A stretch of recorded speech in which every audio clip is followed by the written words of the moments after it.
Amigos y amigas, la proximidad de las elecciones que se realizarán el año que viene incentiva el debate, la discusión, la perspectiva de quienes hacen política, tanto en Cochabamba como el país. La mirada plural que tiene este canal, hemos invitado a Kamal Serham Haldin, que ha sido ex constituyente y que es integrante de la agrupación Verdes, es Partido Verde del Partido Verde de Bolivia, para conversar de esta forma en que ellos miran las elecciones del próximo año 2014. Kamal, bienvenido al canal, espero que no sea la última oportunidad de conversar contigo. No, en todo caso, el agradecido soy yo, Gustavo, encantado de estar como siempre en esta que es nuestra casa, la casa de los cochabambinos. La verdad es que obviamente estamos a punto de comenzar un año bastante movido, que va a ser el 2014, un año electoral que además va a estar teñido por algunas singularidades. La primera de las singularidades que me gustaría resaltar es que hoy por hoy tenemos al único candidato proclamado, Juan Evo Morales Ayma y Álvaro García Linera, y resulta que es el único candidato ilegal, porque si tú recuerdas, yo fui parte de la Asamblea Constituyente y además fui parte de la negociación en el Congreso en La Paz, lo que dio curso a que escribiera un primer libro que se llama La historia no oficial de la Asamblea Constituyente. Y una de las cosas fundamentales del Pacto de la Paz fue justamente que Evo Morales accedía a recortar la posibilidad de optar a un tercer mandato. Es decir, si tú recuerdas, en la vieja Constitución no había reelección. Y nosotros el año 2009, en enero del 2009, los bolivianos fuimos a votar si estábamos de acuerdo con la nueva Constitución o si queríamos que se mantenga la vieja Constitución. Casi 2/3 partes del país votó porque se imponiera la nueva Constitución y 1/3 parte votó porque no se imponiera la nueva Constitución. La vieja Constitución no permitía la reelección y la nueva Constitución decía que se podía optar a un segundo mandato, pero que los mandatos anteriores iban a ser tomados en cuenta. Es decir, el 100% de los bolivianos no votamos por una tercera reelección. Y lamentablemente hemos tenido esta mala noticia de que el Tribunal Constitucional, interpretando la Constitución y además haciendo un daño gravísimo al país, dice que a partir de la promulgación de la nueva Constitución es que se funda un nuevo Estado y que por lo tanto Evo Morales tiene la posibilidad de optar a un tercer mandato. Tú eres historiador y sabes la importancia que tienen ese tipo de hechos. Es decir, bajo esa tesis, Chile podría decirnos que le debía el mar al antiguo Estado boliviano y ahora no le debe nada al nuevo Estado boliviano. Los chilenos han festejado de sobremanera ese fallo del Tribunal Constitucional porque en nuestra demanda que hemos interpuesto ante la Haya van a usar ese fallo de nuestro Tribunal Constitucional para decir que cualquiera de las promesas que hubiese hecho el Estado chileno lo había hecho con el viejo Estado boliviano y no con el nuevo Estado. Pero el Tribunal Constitucional se ha pronunciado y esa es la última palabra en términos legales.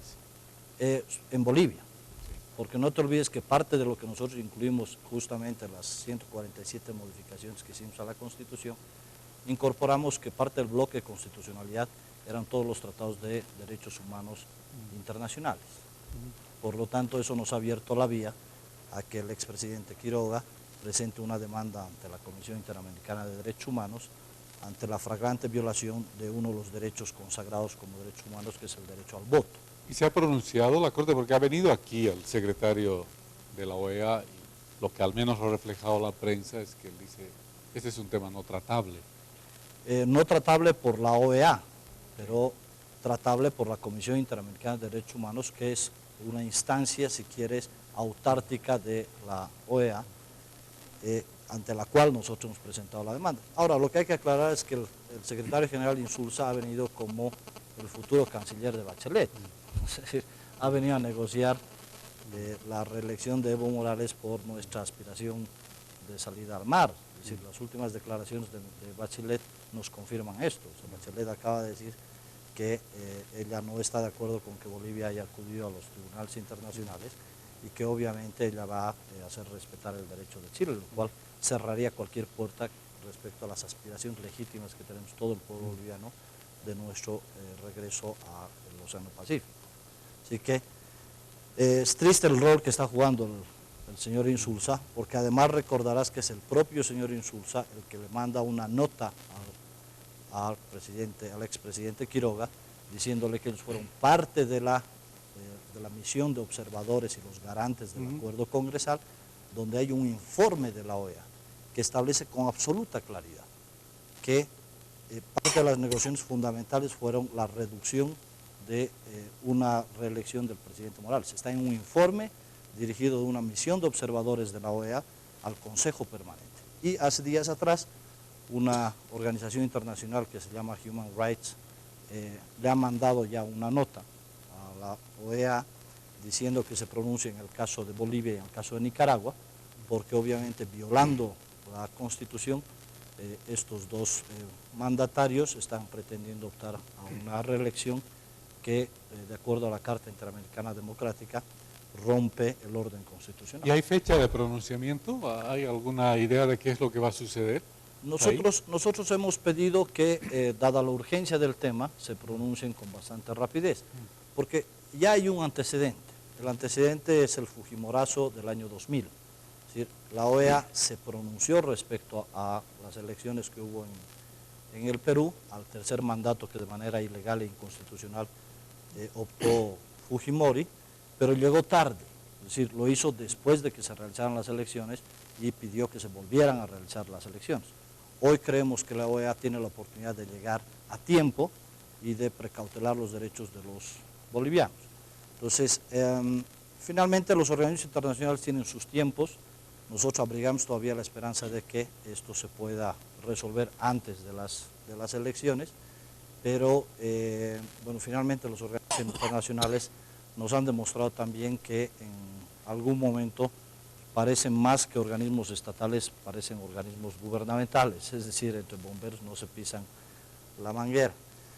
Pero yo creo que esa es una batalla que debíamos haber librado todos los bolivianos, si es que efectivamente nos consideramos demócratas, es decir, porque la Constitución se debe de cumplir para todos. Es decir, yo el día de ayer, por ejemplo, escuchaba algunos pronunciamientos de algunas autoridades departamentales pidiendo a los del sector de transportes que cumplan la ley, cuando son los primeros en infringir y le meten nomás, y ahora ya tienen a sus magistrados que arreglan lo que le meten nomás, ¿no? Entonces yo creo que esa debería ser una preocupación que debería unirnos a todos los bolivianos. Lamentablemente esto no ha tenido el eco que nosotros hubiésemos esperado, pero estamos convencidos de que es una vía que debemos de agotarla y que en algún momento se tendrán que pronunciar. Porque tal parece que ustedes se habrían quedado solos en relación a la oposición, porque Juan del Granado ya está en carrera y no ha dicho que la elección es ilegal. ¿Pero quién te ha dicho que Juan del Granado es oposición? Es decir, o sea, yo creo que es de la oposición. No, ¿Tú no? No, para nada. Es decir, yo estaba en la Calancha peleando con la gente de Sucre y su esposa estaba en el cuartel aprobando la Constitución, mientras mataban a 3 jóvenes en Sucre. Yo estaba en Oruro cuando casi nos matan literalmente y su esposa estaba ahí adentro levantando la mano en esa vergonzosa sesión de levantamanos en la cual 411 artículos los aprobaron en menos de 6 horas. Es decir, entonces, ¿qué me hace creer de que ahora son oposición? Por supuesto. No digamos de Juan del Granado, digamos del gobernador de Santa Cruz. Lo que pasa es que también hay intereses encontrados, ¿no? Es decir, pareciera que el fallo le conviene porque él lo habilita también para ir a una reelección a la gobernación. Entonces, lamentablemente por eso es de que ha habido una especie de silencio cómplice de los que se dicen opositores.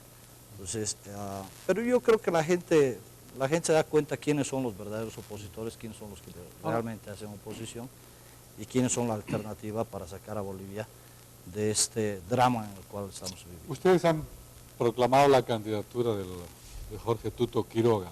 ¿Qué va a pasar?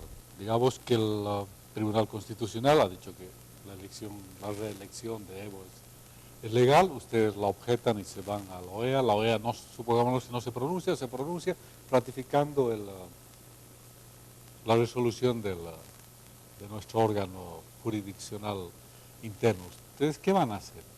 A ver, nosotros vamos a seguir agotando todas las vías que nos franquea la ley. Eso significa vamos a esperar la respuesta de la Comisión Interamericana de Derechos Humanos, pero está claro también que más allá de que lo habiliten o lo inhabiliten a Evo Morales, en octubre va a haber elecciones. Y por esa razón es que nosotros hemos proclamado a Tuto como nuestro candidato a la presidencia. En enero nosotros esperamos ya una respuesta oficial de Tuto como candidato, porque no solamente hemos sido nosotros, el Partido Demócrata Cristiano también ha manifestado su intención y varios grupos en el resto del país han manifestado su intención de respaldar la candidatura de Tuto. Por esa razón es que, dado que va a haber elecciones en octubre, nosotros no podemos estar sujetos a lo que defina finalmente la Comisión Interamericana de Derechos Humanos. Es decir, la historia finalmente definirá si teníamos razón o no teníamos razón. Yo creo que tenemos razón, porque además yo he sido parte de ese acuerdo. Es decir, yo he estado en la mesa de negociación donde estaba el actual gobernador del Mundo Novillo y donde además tenemos un video donde Evo Morales por boca propia dice que él renuncia a la posibilidad de un segundo mandato porque él no es ambicioso y él no tiene intereses. Resulta que sí había sido ambicioso y resulta que sí había tenido intereses. Si tú recuerdas, apegándonos un poquito nuevamente a la historia, que es un tema que además te fascina, es decir, acaba de morir Nelson Mandela. Sí. Nelson Mandela tenía la posibilidad, pero además no solamente la legalidad, sino la legitimidad de optar a un segundo mandato. Y él dijo no, porque el poder lo que hace es corrompe a la gente. En Sudáfrica, con la nueva constitución, había la posibilidad de la reelección, y él no optó por la reelección. Y de todas maneras pasó a ser el hombre seguro más importante de la historia de Sudáfrica, pero que además terminó siendo uno de los grandes referentes entre el siglo XX y el siglo XXI para la historia de la humanidad. Entonces, ojalá Evo Morales hubiese aprendido un poquito de Mandela y no se aferrara tanto al poder. Una birmana famosa dice que el gran problema es que la gente se aferra al poder por miedo a perderlo, y ahí es donde se convierte en tirano. Entonces, lamentablemente hoy estamos viviendo una autocracia donde tú estarás de acuerdo, todo el poder está concentrado en una sola persona. Pero esa decisión finalmente no es de la población. Si la población quiere votar por Evo Morales, no está en manos de la población. Finalmente, decir usted no o usted sí. ¿No lo ven así ustedes? A ver, Simón Bolívar decía, cuando una persona está mucho en el poder, se acostumbra a mandar y el pueblo se acostumbra a obedecer. Algo de razón ha debido tener Simón Bolívar. A ver, una de las razones por las cuales se ponen ese tipo de candados en la Constitución es justamente porque cuando tú tienes los instrumentos de poder, entonces es muy fácil reproducirlos haciendo uso y abuso del poder. Yo te pregunto, ¿tú crees que estas elecciones van a ser en condiciones iguales, teniendo un presidente que utiliza no solo un avión, sino 2 avioncitos, ahora quiere comprar 6 helicópteros y tiene todos los recursos del Estado y todo el control del aparato legislativo, todo el control del aparato judicial para hacer y deshacer a su antojo? No hay condiciones iguales. No es el único país, ¿no? O sea, vote en Estados Unidos, una forma democrática, hay reelección y nadie le impide a Obama presentarse o hacer campaña incluso por los gobernadores o los senadores que la apoyan. Claro, pero usemos el ejemplo de Estados Unidos, o si quieres usemos el ejemplo del Brasil o usemos el ejemplo de Colombia. Es decir, en Estados Unidos, Obama cuando termine su segundo mandato se va a ir a su casa. Se va a ir a su casa. Lula da Silva, gran presidente del Brasil, con altísimo índice de popularidad, terminó su segundo mandato, eligió a su sucesora y se fue a su casa. Álvaro Uribe, gran popularidad, hizo la consulta, finalmente se fue a su casa, terminó su segundo mandato, se fue a su casa. Es decir, por eso es que existen estos mecanismos que lo que buscan es la restricción del uso del poder. Porque está claro que cuando uno tiene los mecanismos de poder, lo que termina haciendo es cooptando todos los órganos del poder público y los instrumentaliza para dañar nuestros derechos, los derechos de los ciudadanos que finalmente no tenemos opción de defendernos ante un Estado, porque no te olvides que el Estado finalmente tiene el monopolio del uso de la fuerza, y finalmente es el Estado el que puede definir si tú eres culpable o no. Vayamos con lo que está sucediendo con más de 770 bolivianos que están en el exterior, que están exiliados.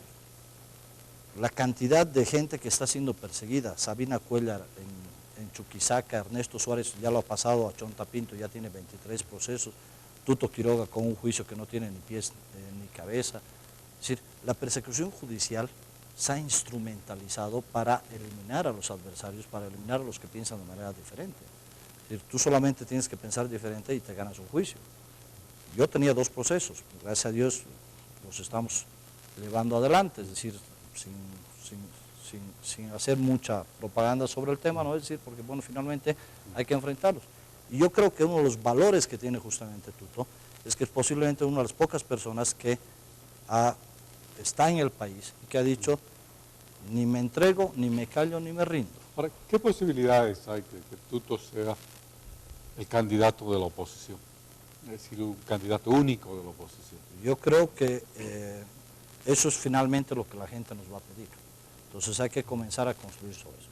Porque seremos sinceros, Gustavo, es decir, seguimos en un país caudillista, es decir, todavía no hemos transitado, yo creo que hay un proceso incompleto, por ejemplo, en el tema autonómico. Algún día yo aspiro a que transitemos de ser un sistema presidencialista a un sistema parlamentario, esa es mi aspiración personal, ¿no? Que nos evite el seguir dependiendo de los caudillismos. Hoy seguimos dependiendo de los caudillos. Es decir, ¿cuál es el gran drama del movimiento del socialismo? Que si Evo no es candidato, no tienen a quien aglutinar. Y por el otro lado, nosotros creemos que Tuto es capaz de aglutinar a toda la oposición que además ha sido firme en la defensa de los principios, de las libertades, de los derechos, es el único líder que tiene talla nacional. Los otros son liderazgos regionales, respetables todos ellos, pero que en estas circunstancias yo creo que lo mejor que nos puede suceder es que alrededor de Tuto nos unamos todos y podamos enfrentar de esta manera a Evo Morales y llevarlo a una segunda vuelta. Ahora, claro, pero Tuto sería, en tu mirada, como la otra cara caudillista del Evo. Es que es la realidad, es decir, lamentablemente es un dato de la realidad. Más allá de las personas, digamos, ¿cuáles serían los puntos centrales de un programa que debería enarbolar la oposición en relación a la Constitución? Tú has estado en la Constituyente. ¿Qué es, a tu juicio o al juicio de Verdes, lo que habría que cambiar de la Constitución? Yo no sé si sea tan necesario una reforma de la Constitución parcial, porque yo te voy a decir mi experiencia personal. Es decir, yo fui el día que tuve el privilegio de ser elegido por el pueblo cochabambino como constituyente, me fui con una mochila llena de ilusiones, porque pocos tienen la posibilidad o el privilegio de escribir la Constitución. Entonces te imaginarás la emoción que yo tenía de decir, pucha, voy a participar de un proceso histórico y tengo la oportunidad de con otros bolivianos construir el nuevo pacto político y social. Lo cierto es que trabajamos, discutimos, nos peleamos, hubo muertos, se aprobó finalmente una nueva constitución. Yo te digo, más allá de lo simbólico, ¿qué ha cambiado? Sí. Ha cambiado el personal político, por ejemplo. No sé, no voy a decir, si ha cambiado, hemos mejorado, creo, Gustavo. Es decir, hemos dado el salto cuántico que están dando otros países aprovechando la bonanza china de los precios internacionales de las materias primas. Yo creo que cuantitativamente no hemos mejorado mucho, mi querido Gustavo. Es decir, más allá de lo simbólico y más allá de yo creo que la única transformación central de la nueva Constitución, y esa ha sido la victoria política de la oposición, es que hemos constitucionalizado las autonomías.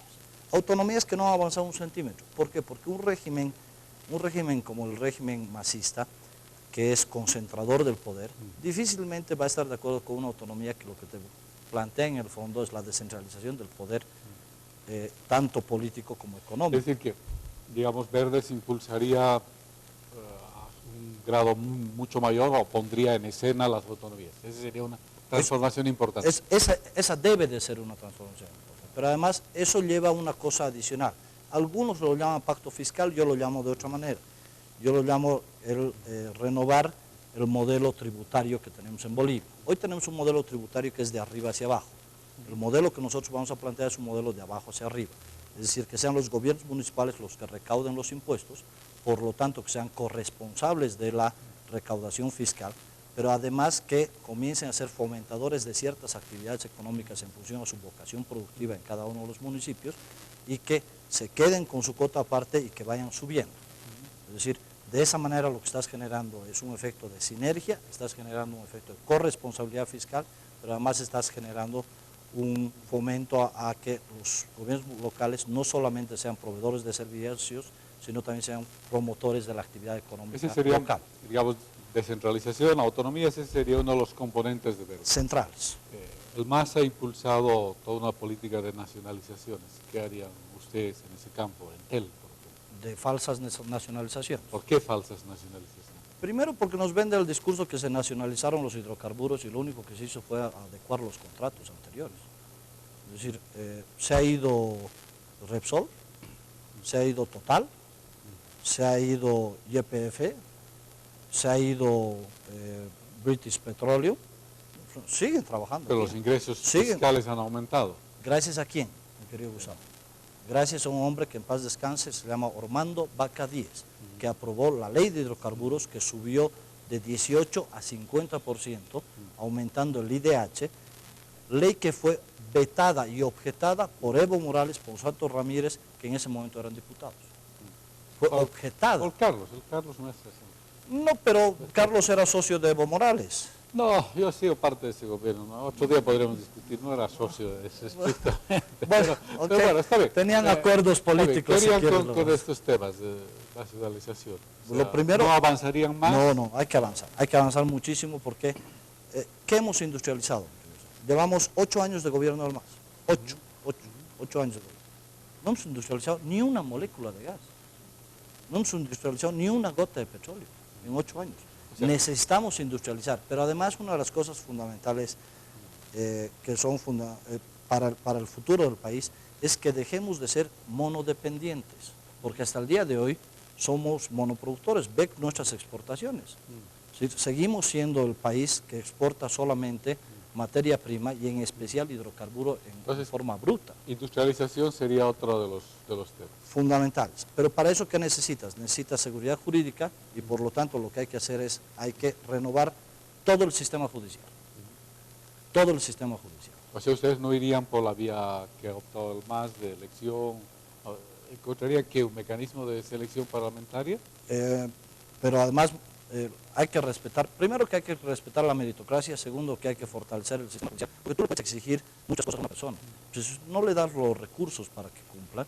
Es decir, hay, si no me equivoco, 1000 jueces en todo el país, 1000 jueces que tienen una carga de trabajo impresionante.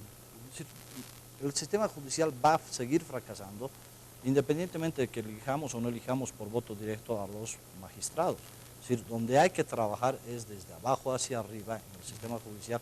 Hay que fortalecerlos, hay que otorgarles mayor cantidad de recursos, hay que tener mayor cantidad de jueces, hay que impulsar los jueces de paz, por ejemplo, que vayan por la vía de la conciliación.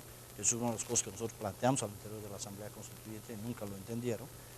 Entonces necesitamos justicia para los bolivianos, una justicia que no esté politizada, que no esté dependiente del poder político, porque lo que va a suceder es que el siguiente gobierno entonces va a poner a sus magistrados y va a seguir haciendo uso y abuso de la justicia. ¿Qué ha pasado en el pasado? No sé, porque en el pasado finalmente, como el poder estaba dividido, se tenían que hacer una serie de equilibrios, ¿no? Y eso finalmente les daba una cierta independencia a la hora del funcionamiento. Y en última instancia, si había un coteo, mi querido Gustavo, había un coteo sobre los mejores juristas del país, no sobre los peores. Hoy lo que tú tienes es, insisto, una autocracia que el dedo del emperador es el que define si este vale o si este se muere. Eso es lo que está sucediendo en el país. Entonces necesitamos recuperar el tema judicial. Ese es uno de los ejes fundamentales. El tercero de los ejes para nosotros fundamentales es el tema de la energía.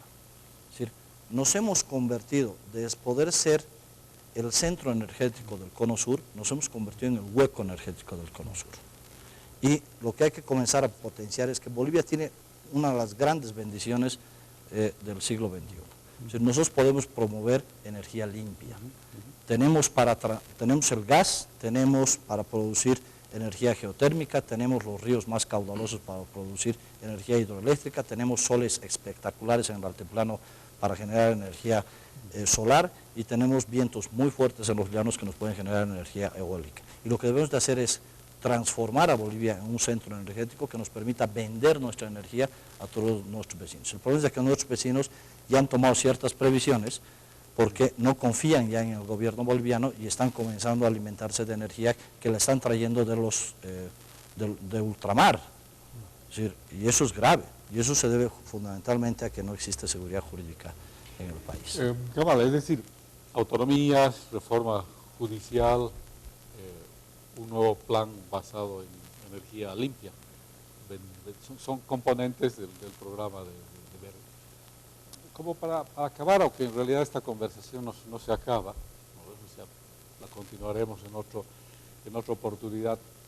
¿Hay un plazo para ustedes? Digamos, claro, la elección está próxima, en octubre, y los tiempos son importantes en la televisión y en la política. ¿Hay un momento en que ustedes van a decir, bueno, corremos por esta vía, o seguimos con Tuto, o nos afiliamos a otra corriente de alianzas, de acuerdos? A ver, los plazos en política están establecidos en este caso por el organismo electoral. Es decir, cuando tú presentas las listas es el deadline. Sí, pero hay un plazo para posicionar cosas. No, está claro. A ver, pero antes de que terminemos, me parece importante una de las cosas que son más graves para el país, ¿no? Que es el tema narcotráfico. Es decir, si tú fueras un prominente productor de jugos de naranja y te enteras que en el país de al lado ha ganado la presidencia el presidente del sindicato de productores de naranja, ¿dónde pones tu fábrica? Eso es lo que nos está sucediendo en Bolivia. Lamentablemente nosotros tenemos a un presidente que es el presidente de los cocaleros, no es el presidente de los bolivianos, y que ha privilegiado el tema de la coca y que eso ha generado un circuito muy peligroso que es el circuito del narcotráfico en Bolivia. Entonces, el único que yo creo que tiene la capacidad y la voluntad para atacar ese problema para nosotros es Tuto Quiroga. Lo ha demostrado en el pasado, durante su gobierno en menos de un año se redujo en un 80% los cultivos de coca excedentaria en el Chapare, con todo lo que eso significó, pero eso nos permitió salirnos de este circuito peligroso que es del narcotráfico. Todos los días prendemos la televisión, escuchamos la radio y es la violó, la mató, es decir, los signos de violencia que estamos viviendo en el país están asociados estrictamente al tema del narcotráfico, porque lo que hace el narcotráfico es corrompe a las familias, destruye familias y además genera esta facilidad de conseguir el dinero que hace que la vida deje de valer lo que normalmente debería de valer. Entonces es un eje fundamental. Para concluir con tu pregunta, es decir, en política es el arte de lo posible, es decir, nosotros vamos a seguir trabajando sobre la base de que Tuto sea nuestro siguiente presidente. La gran ventaja es que Tuto no quiere ser candidato, sino Tuto quiere ser presidente, a diferencia de otros que solamente quieren ser candidatos y tener algunos parlamentarios, y yo creo que eso es algo que nos anima a muchos bolivianos a construir este proyecto, y obviamente lo que vamos a buscar es que todos los que son los verdaderos de la oposición vayamos junto con Tuto y de esa manera poder derrotar al movimiento del socialismo en las justas electorales. Gracias, Naval, te agradecemos pues, por tus palabras, y son palabras en todo caso polémicas, pero este es, no me canso de insistirlo, un canal abierto, es un canal plural a todas las corrientes de opinión, porque es un canal de la universidad pública. No, en todo caso, como siempre, el agradecido soy yo, mi querido Gustavo, ojalá que no sea la última ocasión en que podamos compartir estos criterios y volver a resaltar el rol fundamental que debe de seguir jugando nuestra universidad, que es tener este tipo de espacios donde la gente pueda opinar y que ojalá que el hecho de pensar de manera diferente no sea proscrito en nuestro país y no volvamos al oscurantismo de las épocas de la dictadura. La universidad es eso, o debiera ser eso, un espacio diferente, plural, abierto, porque en ella conviven distintas corrientes de pensamiento y no puede afiliarse a una, por más de que yo tenga una forma de ver estas cosas, pero esa forma de ver de este canal o de la universidad no debe impedir que otros pensamientos abiertos, críticos y polémicos puedan expresarse a través de nuestro canal. Agradecemos pues nuevamente tu presencia y a los televidentes, que finalmente son quienes, a partir de la información que reciben, tienen la opción de decidir, porque uno no puede decidir sin información y sin conocimiento veraz. Les agradecemos por seguirnos en Contexto.